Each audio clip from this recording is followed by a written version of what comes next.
Tonight, Bauchi State House of Assembly leadership crisis deepens as thugs attack some of the lawmakers. Police take over Assembly complex in the state capital. Electoral materials, including 748 ballot boxes and 240 voting cubicles, destroyed in an attack by arsonists on INEC office in Igbo's North local government area of Enugu State. Yet again, bandits kidnap another Catholic priest, Reverend Father Emmanuel Silas, in Kauru local government area of Kaduna State. On business news tonight, the Nigeria Sovereign Investment Authority and Dutch energy company Vitol reach a $50 million joint venture agreement to reduce carbon emissions in the country. On sports news tonight, Nigeria's Super Falcons begin 2022 African Women Cup of Nations campaign with a 2-1 defeat to South Africa. And from Abuja, participants at a conference in the nation's capital renew call for increased public-private partnership to bridge infrastructure financing gap. And in international news from London, a 22-year-old man suspected of killing 3 people in a shopping centre in Denmark's capital of Copenhagen has been charged with their murder. It's with the crisis rocking the Bauchi State House of Assembly, which has apparently deepened and even taken a disturbing turn following an attack on some state lawmakers by suspected thugs. But those who were targeted are said to be the 22 aggrieved members who had passed a vote of no confidence on the leadership of the Assembly on Friday and asked them to resign or be impeached. It was also gathered that the 22 aggrieved lawmakers were determined to proceed with the impeachment process and elect a new leader. Although the police is yet to comment on the attack, security operatives have taken over the Assembly complex following reports of attempted arson. An unusual presence of security personnel at the entrance of the Bauchi State House of Assembly clearly shows that all may not be well in the state legislature.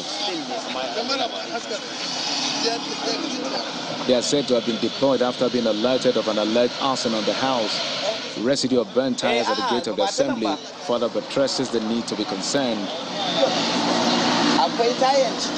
On Friday, 22 aggrieved members of the Bauchi State House of Assembly passed a vote of no confidence on the leadership of the House over allegations of ineptitude and dereliction of duty, a reason they were asked to either resign or face impeachment. Away from the Assembly complex, these lawmakers across party lines were reported to be holding a meeting at the Assembly's guest house when hoodlums allegedly invaded the premises. And actually, we are sitting just at this Honorable. Immediately in the morning when we come out, we are about to the Honorable House to go and do our normal activity, which you underline those are not impeachment, just to carry out our lawful activities of the day. So we received a report that talks and these hooligans were invaded all the Honorable House building with dangerous weapons. We instructed them, but we don't know who instructed them that whenever we come, they should kill us. That is what we received. So we decided to come to this house. This is our guest house, and that we are holding a meeting, sitting in the fallow. So the advisor on Assembly matters, Sani Honorable Sarabra, just came in. Immediately he went out in less than 30 minutes. So the talks come in hundreds, starting attacking us with a dangerous weapon. They even cut my collar and telling me that somebody should identify, am I among the members, so that they will kill me. The special advisor to the Governor on State and National Assembly matters, Sani Bora, denies allegations of involvement in the attack. I was at the State Assembly with the security personnel there, trying to know what is actually going on. They told me that there is any tension for now, and none of the members reported to the House. So I was there when one of them, Honorable Yusuf Dade from Ganjo West, called me on my phone also. He asked me, Honorable, do you know what happened to us? I said, what happened to you? He said, this is what has happened to them. Some thugs came to the guest house and they smashed their cars, and they even snatched some phones from some of them. And even one of them, he mentioned the name of one of them that was wounded, according to him. I said, Inna lillahi wa inna ilayhi raji'un. Sincerely speaking, I don't know anything. So that is all I know about the issue. I have no any business to do with any talk. And anybody that's known me in Bauchi State, I was a member during Maazu regime about 12 years ago. So I can there's no any reason for me to send any talk to attack my own colleague. I am their senior colleague, so I have no reason to do that, and I have no hand in that. Sincerely speaking, I know nothing about that. The Speaker of the State House of Assembly, Abubakar Suleiman, was elected on the platform of the APC under controversial circumstance, but he later defected to the PDP alongside other members. Meanwhile, amidst the crisis, both the Speaker and the Governor are in Saudi Arabia for the Hajj, so everyone is watching what will happen in the coming days. And down south, suspected arsonists have set the office of the Independent National Electoral Commission, INEC, in Igbo's North local government area in Enugu State on fire. The arsonists are said to have overpowered the security guards, forced their way into the premises. In the process, 748 ballot boxes, 240 voting cubicles, office furniture and equipment were destroyed in the fire. Confirming the attack in a statement, INEC's National Commissioner for Information and Voter Education, Mr. Festus Okoye, says the Commission is working to ascertain the status of voter registration machines for the ongoing continuous voter registration exercise, as well as uncollected PVCs locked up in the fireproof cabinet. The incident has been reported to the police for investigation and further action.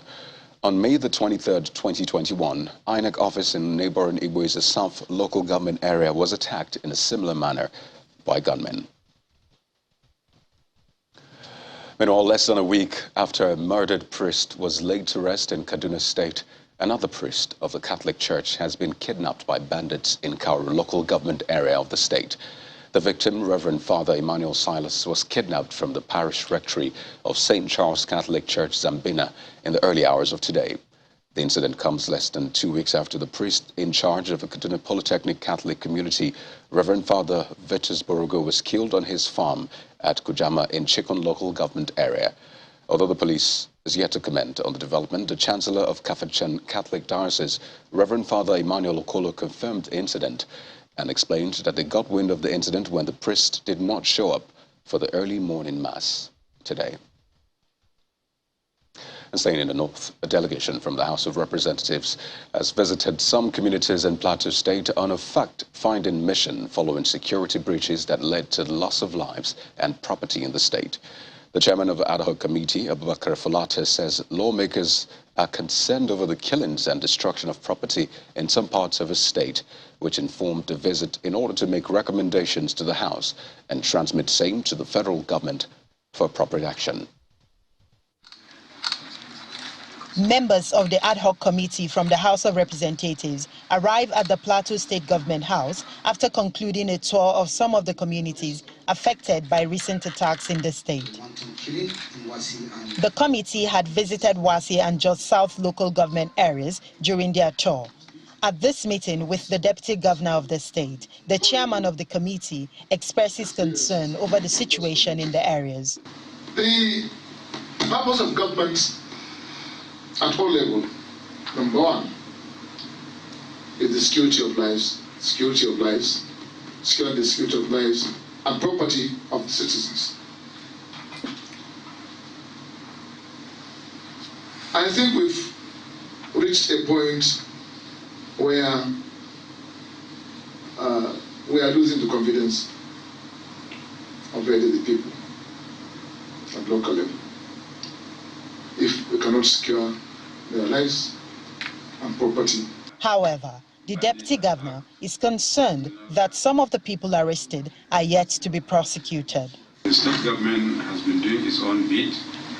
The Commissioner for Justice is here and he is fully aware of the number of legislation laws that we have passed to see that peace is maintained. And, perpetrators of these acts are brought to book. But the unfortunate thing is that there seems to be some impunity that, informs their activities. Because hardly do you hear of anybody being jailed, being, brought to book. And I think this is an issue that needs to be taken seriously. The people are hoping that the committee's recommendations and the subsequent action by the House of Representatives will address the security challenge in the areas. Well, staying with security, Governor Hope Uzodinma of Imo State is advocating for more synergy among security agencies to strengthen the fight against insurgency and other forms of criminality. Governor Uzodinma stated this in Owerri, the state capital, while receiving the Chief of Army Staff, Lieutenant General Farouk Yahya, at the Government House, Owerri, as part of activities for the 2022 Army Day celebration holding in the state capital, where he highlighted the importance of a cordial civil-military relationship, especially in the southeast. Meanwhile, the Chief of Army Staff, Lieutenant General Farouk Yahya, has given the commitment of the Nigerian Army to ensure that there is peace and stability in the country. The theme of this year's celebration, which is repositioning the Nigerian Army in a joint operations environment, a panacea for success in addressing contemporary security challenges, is therefore quite apt and topical. Put differently, the theme is truly reflective of the mood of the nation at this point in time. As a matter of fact, the need to develop a framework within which all the security agencies will work jointly and in synergy to confront the current security challenges cannot be overemphasized. Let me therefore use this platform to join other well-meaning compatriots to appeal to our security agencies to put aside whatever interagency rivalries that may exist between them and continue to share vital intelligence for the overall security of our nation. I understand that the Civil Military Cooperation Impact Project will be commissioned as part of this year's Armed Day celebration in my state. And to electoral matters, the Independent National Electoral Commission, INEC, needs to get the permanent voter cards across to the owners when they are ready. And that's according to the Executive Director of Yaga Africa, Mr. Samson Itodo. According to Mr. Itodo, this will greatly impact on voter turnout in the 2023 general elections and prevent a situation where a minority of the voting population decide for the majority on who leads the country. He stated this while speaking to our political correspondent, Terry Ikumi. Why isn't it called PVC distribution? Why is it called PVC collection? Because there is, an ideological argument that because it's a democracy, people need to show up. People need to express interest. So by coming to collect your PVC, you're actually exercising and expressing interest. And I say INEC is beyond a regulator, is a service provider. And the rules are in business that customer is king. So voters, can be conceived as, the customers of INEC.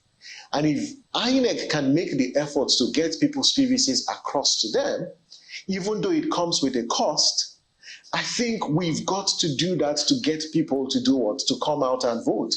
The reason is the whole notion of political legitimacy. How do you explain that in 2019, of the 84,004,084 registered voters, only 29 million decided who is the president? Only 29 million people voted. So the minority of us are determining for the majority of us. And that needs to be reversed. So the whole concept of political legitimacy actually derives from what are the majority of people who have, the responsibility to vote? How many of them are actually showing up to vote? So INEC and stakeholders need to make the effort. And I think that one way of disrupting this entire space and ensuring that people come out for 2023 elections is INEC needs to make the extra effort. As soon as PVCs are ready, people should receive notification that their PVCs are ready. They should receive notification on where their PVCs are located. For the full interview, watch Political Paradigm on Tuesday at noon, only on Channels Television. In part two, after the break, the People's Democratic Party kickstarts campaign for mass voter registration, urges all eligible voters to acquire their permanent voter cards ahead of the 2023 general elections. That's in a moment. Stay with us.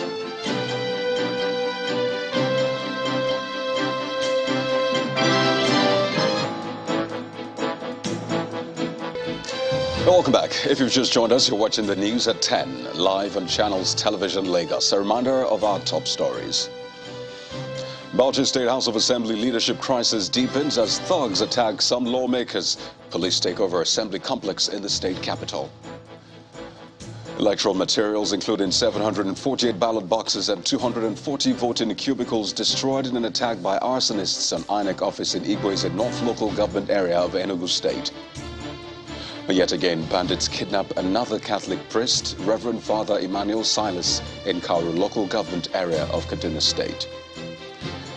And a 22-year-old man suspected of killing 3 people at a shopping center in the Danish capital, Copenhagen, charged with murder.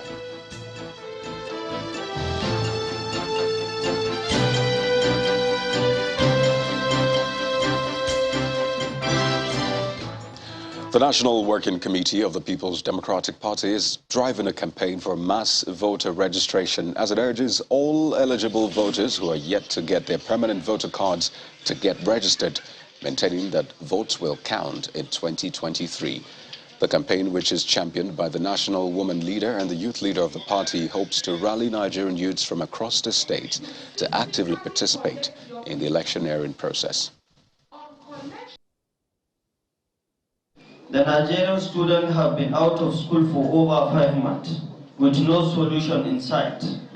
The APC-led federal government has paid deaf ear to the plight of the Nigerian student, thereby forcing them to roam about the street and become vulnerable to negative tendencies. It is therefore imperative for the Nigerian youth to go out en masse to get their permanent voters card in order to use their vote to unseat the wicked APC-led federal government. The persistent false scarcity that have plagued the nation now for a while with no solution in sight is another manifestation of the complete incompetence and abandonment of government by the all-progressive Congress-led federal government. We call on all well-meaning Nigerians to take up their destinies in their hands and activate the office of the citizen by going all out to get their permanent voters card. The People's Democratic Party is no doubt the last hope for the common Nigerian on the street, and so we encourage all to get your PVC ready for a brighter future. Your PVC is your power, your PVC is your strength, your PVC is your equipment to shape the future of your country. Well, solutions are being proffered to the security situation in the country, this time from the governor of Ondo State, Rotimi Akeredolu, who is renewing the call to restructure the nation's security architecture, especially in the face of multiple security threats witnessed in parts of the country. For him, one of the ways this can be achieved is through multi-level policing, which will allow for the creation of state police. He gave his view on the state of the nation on our program, Politics Today. What we should prioritize as a nation today is state police. And let the state police be well armed. The state will have to spend a lot of their money in harming their own police. And they have a duty to protect their people. It's the only solution. How else do we solve this? Let us be fair to ourselves. How else? So we will be here, we'll run a security outfit. They can't carry some arms and ammunition. So, how do you defend yourself? How? As you know, people will tell you, Amotekun has been doing some serious work all over the Western Nigeria. We are trying. But the point is that it will have been more effective if, for instance, they can carry no matter, and there's no limit to the arms and ammunition they can carry. And the only way is for us to get this law out of place. Terry is here from Abuja studio with more stories on the news at 10. Well, Terry, rather curious twist of events from Ondo State. Well, absolutely, Kayode. Let's continue the conversation in that regard. In a rather fascinating yet troubling development, some of the 77 persons rescued by the Ondo State Police Command from the basement of a church premises in Ondo town on Friday evening have refused to be reunited with their family members. Some of the relatives of the victims have been visiting the state CID office in Akure to take them home, but But unfortunately, some of the victims have refused to go home, maintaining that they will remain with the pastor. A few of the relatives who spoke to Channels Television believe that their loved ones may have been hypnotized by the pastor of the church.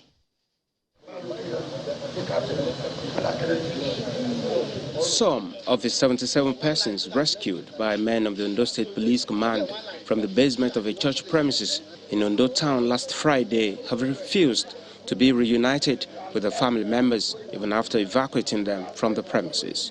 I don't go call the name of the church. My best wife. The way you do now. Following the evacuation from the church to the police station, some of the relations of the victims have been coming to the CID office in Akure, the Ondo State capital, to take them home. But some of them have refused to go, opting instead to remain with the pastor. These concerned relatives who speak with Channels Television believe there is more to this than meet the ordinary eye. So when I got to the church was divided and we tried to study the matter, they remain hell-bent. And I told her that we should vacate the church, that when the whole matter is over, that we'll come back. She refused to leave the church, while myself and 3 of my children left the church. She said because I did not take to what she believed, because I said what they believed here is against the Bible. She said that's what she believed. So she says there will be rapture, come in September this year then. It's like they use juju to capture both the male and the female. Because when I went to meet them at that cell, I said the DC said they want to release you on bail. Will you follow us? He said no. He said he will not follow, even though he want to follow the pastor to anywhere they are carrying him to. The Commissioner for Women Affairs and Social Development in Ondo State, Dr. Juliana Oshadao, in an interview with Channels Television, notes the government is meeting with the police and the relatives of the victims, all in a bid to get to the root of the matter, while the spokesperson of the police command gives an update on the incident. We are here now to have the first-hand information that we will now take back to Mr. Governor, so that it will be, the whole capturing now will be done by us, then we will be able to go back. Then, but we have seen the children. Some have been released to their parents because nobody to feed them. And according to them, some of them have been on fasting for some days now back. So it is not just easy to keep them here without food. And with the way they are speaking, the way these children were speaking, it seems as they are already totally hypnotized. Some of them insisted they were not going to leave. We tried talking to them. While some left with their parents, some insisted that they were going to stay with the pastor, that they want to follow the Lord. So they are in safe custody with the police. From the accounts of the concerned relatives of the Whole Life Bible Believers Church in Ondo Town on the state of mind of these rescued victims, it is clear that more work needs to be done in order to reunite them with their various families. Let's talk development now.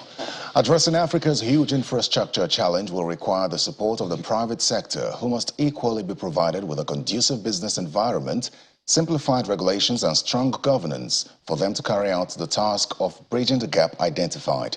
This is according to the Secretary to the Government of the Federation, Mr. Boss Mustafa, who was speaking at a conference on infrastructure financing in Abuja. While decrying the low rate of intra-African trade, which currently stands at 10%, the SGF solicits the cooperation of governments in the region towards reversing the trend. Thank you. Please proceed. It's yet another conference on infrastructure financing, and experts under the umbrella of the African Public-Private Partnership Network are here to discuss how to improve infrastructure funding in the region. Africa currently shares a growing concern of infrastructure, bearing in mind its growing population without commensurate infrastructure to cater for its people. And the only way out of the woods, according to the speakers at the conference, is through a synergy between the government and the private sector, with intra-African trade playing a leading role on the other hand.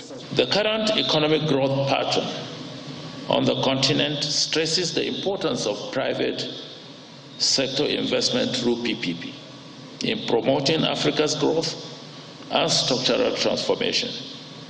Hence, identifying the private sector development as an engine of sustainable structural transformation through PPPs is of critical importance to the continent. One after the other, government officials reel out how collaboration with the private sector is yielding results. The idea, according to them, is to improve the livelihood of Nigerians. The ministry has made tremendous progress in brown and greenfields, water sector infrastructure development through PPP. We have conclusively concessioned some projects while still developing others through various PPP models. And I will name some of these projects, to include concession of the 40 megawatt Dadinko hydropower project in Gombe State, for which financial closure has been achieved and the project is now operational. Concession of the 30 megawatt Gurara hydropower plant in Kaduna State. Again, we have achieved financial closure, but operation is due to commence due to some maintenance and of challenges of security around that area. For 2022, ICRC intend to gazette a pipeline of 53 eligible and bankable projects worth 22 billion US. Infrastructure development forms a major part of the SDG Goal 9, with concerted efforts by government and the private sector. The vision of better infrastructure for all may become a reality soon. Well, still ahead on the news at 10, the Nigerian Sovereign Investment Authority and Dutch energy company Vitol reached a $50 million agreement to reduce carbon emissions in the country. That's on Business News. Join us again.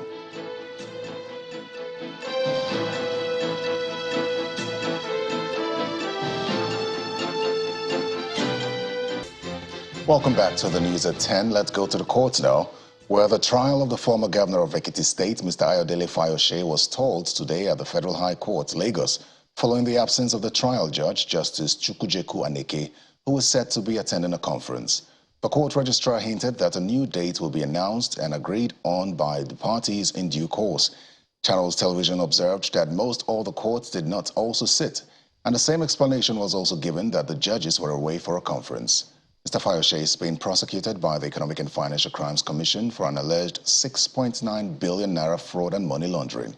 He was first arraigned on October 22, 2018 before Justice Mojisola Olatotegun alongside his company Spotless Investment Limited on 11 counts bordering on fraud and money laundering offences, for which he pleaded not guilty and was granted bail on October 24, 2018 in a sum of 50 million naira with sureties in like sum. And that's all from Abuja. Back to you, Kayode. Well, thank you, Terry.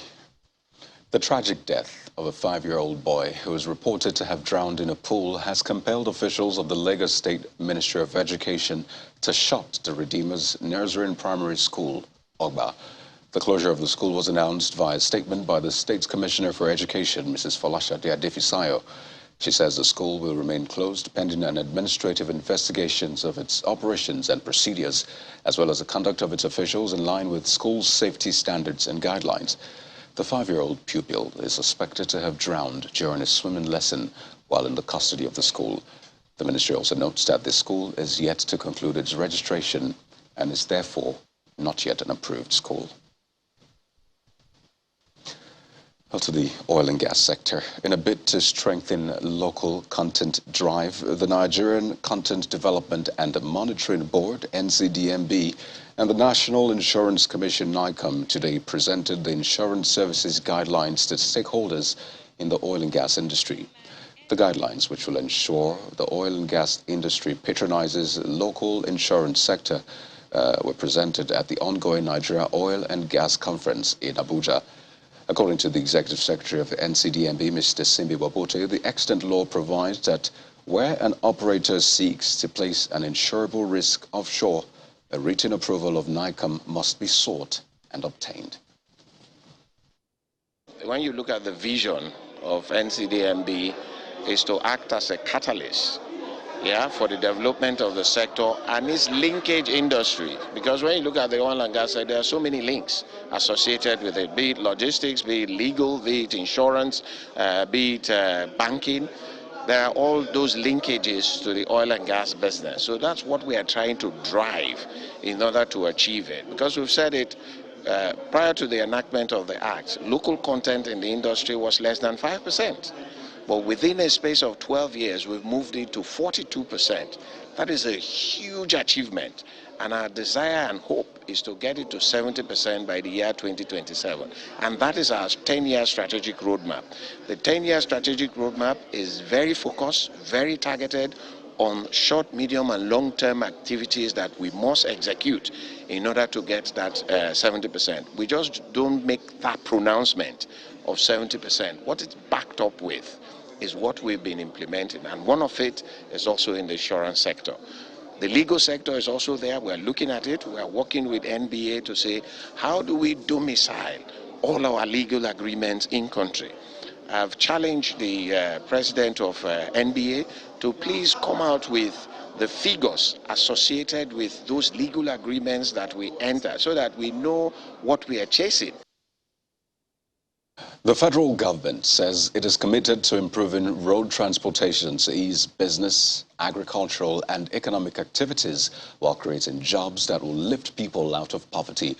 President Muhammadu Buhari, who was represented by the Minister of Power, Engineer Abubakar Liu, disclosed this in Gasma community while commissioning and handing over the completed 55-kilometer Nguru-Gashua-Bayamari Road in Yobe State. This is the newly rehabilitated Nguru-Gashua-Bayamari Road, which had been in a deplorable condition for over 3 decades, despite its economic potential linking states such as Borno, Jigawa, and the Republic of Niger. The Emir of Bade and the Yobe State Controller of Works shared their thoughts about the road. 10 years ago to today, I spent 2.5 hours from Gashua to Nguru. Now it's 45 minutes. That tells you what the road is for us. And with your support with other local roads that links to the villages, that will give us an edge over others. The focus is to link the major arterial roads to refineries, ports, tertiary institutions, and high-volume commercial centers with a view to reduce travel times, vehicle maintenance costs, safety and security of commuters, etc. It is a happy day for the President's representatives who are here to inaugurate and hand over the 55-kilometer federal road after its rehabilitation. By linking these communities together, this road becomes a critical component of our national road network. On behalf of the federal government and President Muhammadu Buhari, I formally declare this Nguru-Gashua-Bayamari Road in Yobe State completed and open for use. Governor Mai Mala Buni, who had earlier commended the federal government for recently approving the reimbursement of 18 billion naira for the roads constructed, says Section 1, Phase 2 of the Nguru-Gashua-Bayamari Road would improve the socio-economic development of the state. The importance of this road to the socio-economic development of the state cannot be overemphasized. It is a link between Zone C Senatorial District and other parts of the state. It also serves as a bridge connecting social and international trade between other parts of the state and the border communities of the Niger Republic. With over 70% of Yobe residents depending on agriculture, the construction of more roads will no doubt ease transportation of farm produce to the nearest markets. Well, Anwar Ondo is standing by with the latest business stories on the news at 10. Thank you, Kayode. Hello and welcome to Business News. The Nigeria Sovereign Investment Authority says that it has reached a joint venture agreement with Dutch energy company Vitol to invest in carbon avoidance and offsetting projects worth $50 million. According to the NSIA Chief Executive Officer, Mr. Uche Orji, the authority is committed to playing a leading role in advancing climate solutions that will reduce the country's carbon emissions. Mr. Orji says that he is optimistic that the partnership will accelerate carbon reduction and avoidance, while adding that the new venture is open to new investors as the partners develop the project pipeline. As the world struggles with food shortages, farmers should ensure their crops, and in the case of Nigeria, the gap for more funding is obvious. The Chief Executive Officer of Farm Credit NG, Mr. African Farmer Mogaji, believes that with more players in the insurance industry, there will be more participation and more friendly policies. He was a guest on our Business Morning program earlier today. Government can't cover it alone. When it comes to speed, efficiency, you will find the private sector, keep moving faster. Everything is naira and kobo profit driven. So you would find quite a lot of people, especially the big players, tilting towards the private sector because they know they can get things done, they can negotiate. But with government, there's still some bureaucracy involved. So for the smallholder farmers, government is best for them, and there's almost 97% of the farmers, while for the big players, the private sector. And we need quite a lot of more private sector to come in, because the more competition you have, the more flexibility, the more innovations, the more products we will have. So we actually need more private sector to come in, and we have very few, a handful of the insurance companies are there. And some of them even take the insurance and reinsure with government. The Debt Management Office, the DMO, has announced the offer for subscription of the federal government savings bond for the month of July. The 2- and 3-year savings bond with interest rates of 8.075% and 9.075% will be due on July the 13th, 2024 and 2025. However, on a month-on-month basis, it shows a drop in interest rates when compared to savings bond offer in the month of June. Let's talk about latest data coming from the Central Bank of Nigeria. It shows that assets of leading institutions rose by 11.15 trillion naira in 1 year, coming to 64.32 trillion naira as at April the 30th this year. The 2022 numbers represent a 21% increase when compared to 53.17 trillion naira, which was recorded in the corresponding period of 2021. The growth, according to analysts, was driven by balances with CBN and banks, OMO bills, and credits to the real estate sector of the economy.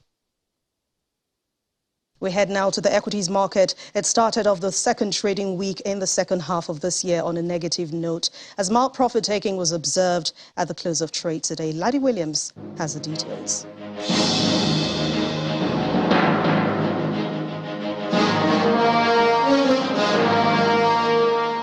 Hello and welcome to the Stock Market Report. Well, the first day of trading starts off with a marginal loss with 21 billion naira wiped out from the market cap today.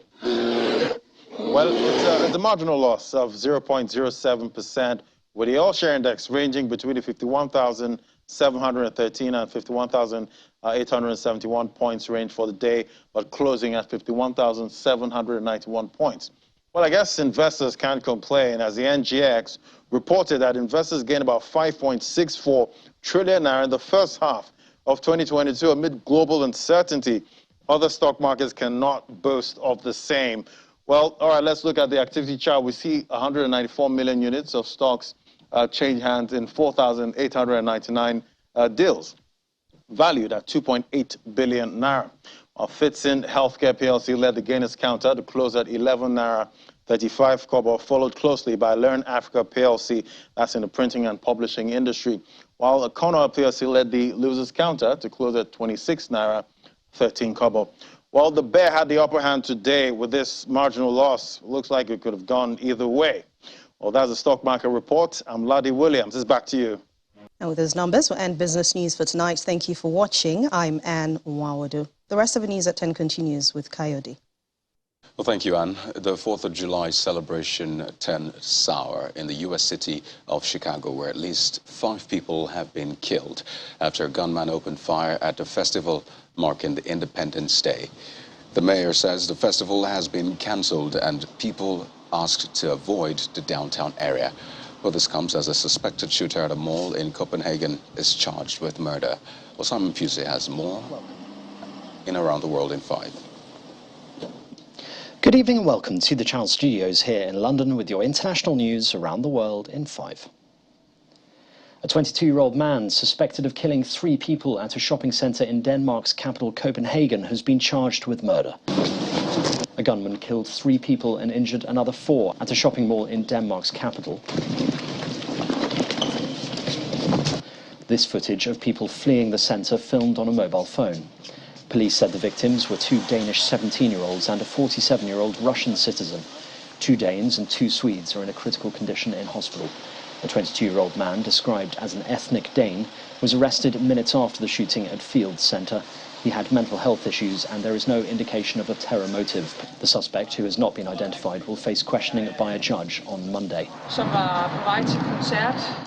Prime Minister Mette Frederiksen said Denmark had suffered a cruel attack. Sri Lanka's energy minister has issued a stark warning over the country's fuel stocks as it faces its worst economic crisis in more than 70 years. He said the nation only had enough petrol left for less than a day under regular demand. He also said its next petrol shipment was not due for more than 2 weeks. Last week, Sri Lanka suspended sales of petrol and diesel for non-essential vehicles as it struggles to pay for imports like fuel, food and medicines. A UN-appointed mission to Libya says there are probable mass graves yet to be investigated, possibly as many as 100, in a town where hundreds of bodies have already been found, and it urged Tripoli to keep searching.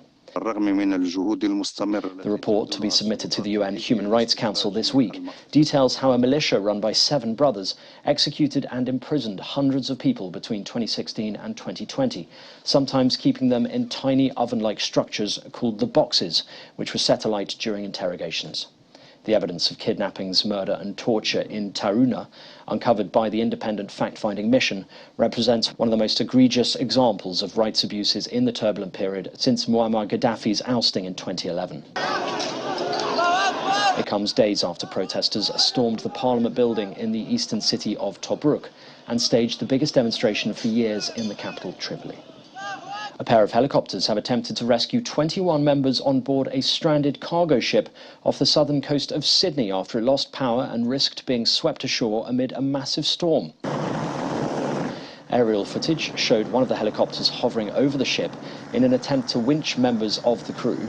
The effort was later aborted as the large tower cranes on board made winching unsuitable, according to a spokesperson from a local search and rescue service. Authorities said 2 tugboats were deployed to help steer the ship towards the sea and away from the shoreline. The incident comes as wild weather pummels Australia's largest city, with relentless rains flooding several suburbs and officials warning of more wild weather over the next 12 hours. Drone footage showed an Australian town and surrounding vegetation inundated with floodwaters. Fresh evacuation orders were issued for tens of thousands of Sydney residents on Monday after relentless rains triggered floods for the 3rd time this year in some low-lying suburbs. Chinese state broadcaster CCTV has aired footage of several provinces in southern China being lashed by heavy rainfall as Typhoon Chaba made landfall over the weekend. In Zhanjiang, in Guangdong province, rescuers were seen transporting residents over inundated roads. Heavy rain is expected to hit central and southern China over the next few days as the expansive rain belts of a weakening typhoon sweep inland from the country's southern coastline. And finally, over 4 decades after they became extinct locally, rhinos are roaming the wilds of Mozambique again, which is bringing endangered species from South Africa in efforts to breathe new life into its parks and boost local tourism. 20-meter shot, 2.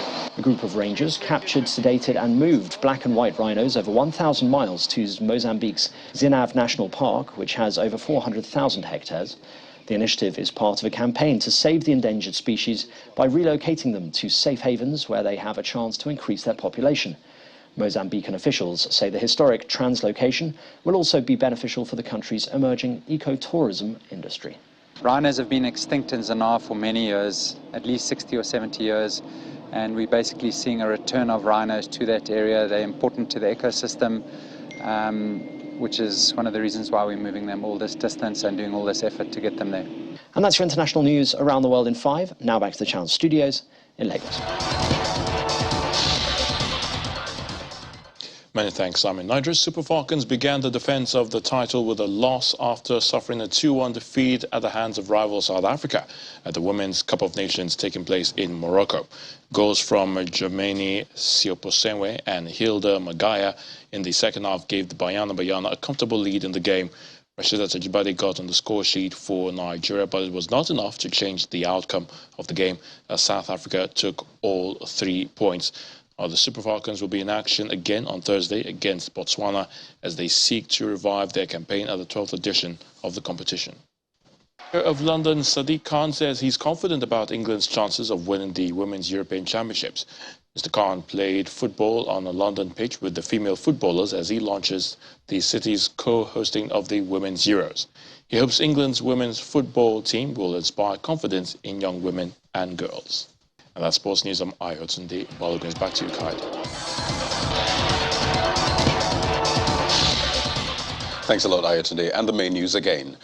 Security operatives today took over the Bauchi State House of Assembly complex after suspected thugs attacked some lawmakers following an alleged impeachment move on the leadership of the House.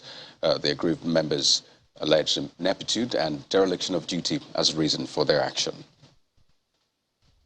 And that's the news at 10 for tonight, everyone. Thank you for watching. I'm Kayode Okikelu. Good night.